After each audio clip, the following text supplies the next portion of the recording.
We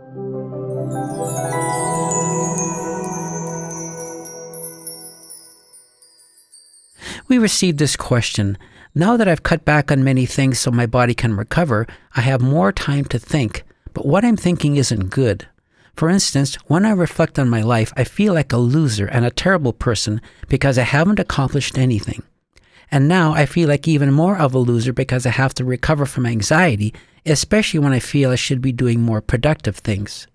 My question is, how can I focus on my recovery without feeling even more like a loser?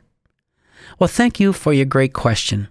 I completely understand how you feel because I wrestled with the same issues working on my recovery.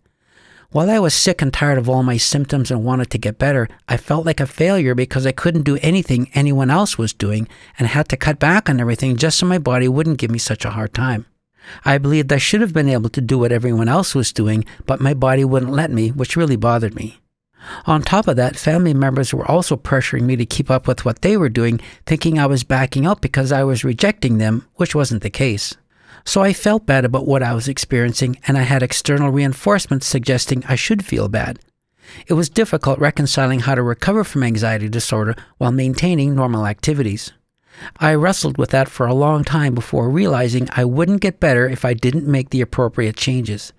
It came down to a choice, either continue to struggle with strong anxiety and symptoms or do what was required to get better.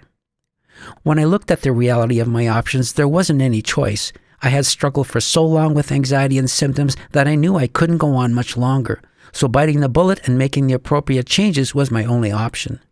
Even when I made that decision, I still struggled with guilt for having to back out of most things just so my body could recover.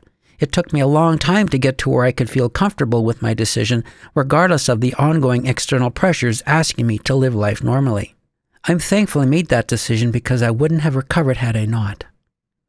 There will be times when we have to be what Marilyn, my wife, calls being a good patient. What that means is there will be times when we have to accept our circumstances and work on the strategies that help us return to normal functioning. Just as having to make lifestyle changes when recovering from an illness, dealing with anxiety disorder is also one of those times.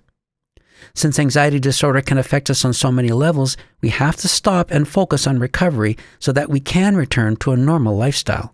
If we don't take that time, we'll likely continue to struggle. Since anxiety disorder does not subside on its own, we have to work at recovery to overcome it, and that takes time. There isn't any other way. Rather than thinking of your recovery as lost and unproductive time, I encourage you to think of it as some of the most important work you can do. It will rejuvenate your life.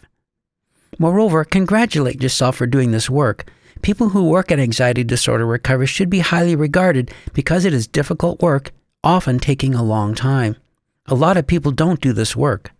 However, it's some of the best work we can do because it revolutionizes our lives. So rather than thinking of yourself as being a loser, congratulate yourself for your determination to succeed. Furthermore, there will also be times when we do need to stop and take stock of what we've accomplished to date. These are important times of reflection that help us refocus our lives in the direction we want to go if we aren't already headed there. I did the same thing during my recovery from anxiety disorder. It helped to refocus my life on the things I wanted to do rather than on what I felt I had to do. It made a world of difference. That change is one of the best changes I've made. I also did a major life review many years later that completely changed the trajectory of my life. AnxietyCenter.com resulted from that change, and I couldn't be happier. Reflecting on your life can bring many benefits, including doing an honest assessment and making the appropriate changes where you want to. Once regarded as the wisest man in Greece, Socrates said, "An unexamined life is not worth living." He means that an unexamined life is deprived of meaning and purpose of existence. I agree that it's important to regularly reflect on life to make the appropriate changes to ensure we're headed where we want to go. Otherwise, we'll drift and eventually end up somewhere rather than where we want to go. As Yogi Berra said, if you don't know where you're going, you'll end up somewhere else. Again, many people don't take time to reflect and evaluate. Since you are, congratulations. Successful people do this regularly. Overall, instead of feeling like a loser, recognize that what you are currently doing is important and likely some of the most important work you'll ever do. To me, that's the opposite of being a loser. I'm confident you'll thank yourself once you are through this work and enjoying the benefits produced by it.